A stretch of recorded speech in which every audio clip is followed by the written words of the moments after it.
আকাশ নামের ছেলেটি অনেক কষ্ট এবং আঘাত পেয়ে সবসময় ঘরে বসে থাকতো, কোনো অনুষ্ঠানে যেত না। তো একদিন একটা বিয়েবাড়ির নিমন্ত্রণ পায়। বিয়েবাড়ির নিমন্ত্রণ পেয়ে সেই বিয়েবাড়িতে আকাশ যায়। সেখানে গিয়ে সুপ্রিয়া নামে এক মেয়েকে দেখতে পায়। তখন সুপ্রিয়া নামের মেয়েটাকে দেখে তার খুব ভালো লাগে। তো সুপ্রিয়াকে বলছে, তুমি লাল চুড়িদার পরেছো, তোমাকে খুব সুন্দর লাগছে। তো সুপ্রিয়া ছিল খুব মিশুক, সবার সাথেই সে আপনভাবে কথা বলে। তো বলছে, তোমাকেও না লাল শার্টে খুব ভালো লাগছে। এইভাবে দুজন কথা বলতে বলতে খুব ঘনিষ্ঠ হয়ে যায়। তো কি হয়, আকাশ সুপ্রিয়াকে ভালোবেসে ফেলে। তো সুপ্রিয়ার সাথে বিয়ে বাড়ি থেকে চলে আসার পরে আকাশ সুপ্রিয়াকে একদিন ফোন করে। তো সুপ্রিয়া তো তখন সেই কথাটা আর মাথায় রাখেনি, কিন্তু আকাশ ওকে ভালোবাসে সেই কথাটা মাথায় রেখেছে।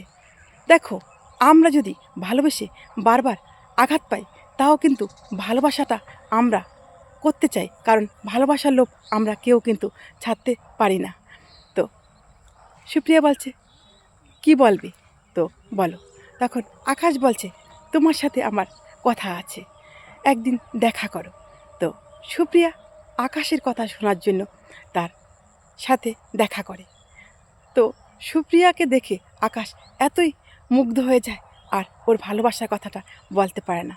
ও বলে, যদি বলার পরে ও আমার সাথে আর কথা না বলে, এই ভয়ে ও আর বলে না। তো ওই দিন ওরা দেখা করে চলে যায়। সুপ্রিয়াকে ফোন করে আকাশ বলছে, কি হলো, আর তো যোগাযোগ করলে না? সুপ্রিয়া বলছে, সুপ্রিয়া বুঝতে পেরেছে যে আকাশ ওকে ভালোবাসে, তাই সুপ্রিয়া ভাবছে ওকে ডাকবে। তো সুপ্রিয়া আকাশকে বলছে, ভাবছিলাম তোমাকে আমি ডাকবো, তোমার সাথে আমার কিছু কথা আছে। তো আকাশ বলল, ভালো তো। আকাশ শুনে খুব খুশি হলো। তো সুপ্রিয়া সেদিন আকাশকে ফোন করে ডাকলো।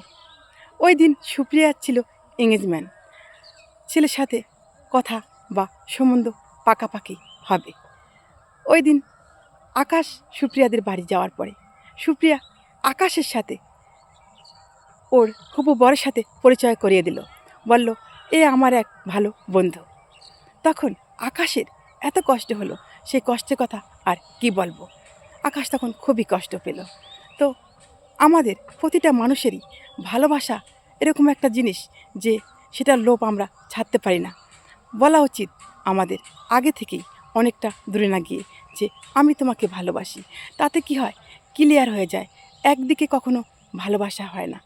তো সে আঘাত পাওয়া মনটা কিন্তু আবার আঘাত পেল, আবার কষ্ট পেল। এইভাবেই কিন্তু আমরা ভালোবাসা থেকে দূরে সরে যাই, আমাদের কিন্তু ভালোবাসার প্রতি ঘৃণা হয়ে যায়। কিন্তু মেয়েটার এখানে কোনো দোষ ছিল না।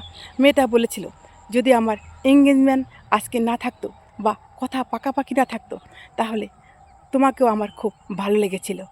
তো আমাদের প্রতিটা মানুষেরই কিন্তু আগে সবটা জেনে ভালোবাসতে হয়। এই গল্পটি আমি নিজেই তৈরি করেছি, লিখেছি, আর আমি নিজেই বলছি। দেখো বন্ধুরা, কেমন হলো জানাবে। যদি আবার এই ধরনের গল্প শুনতে চাও, অবশ্যই শোনাবো।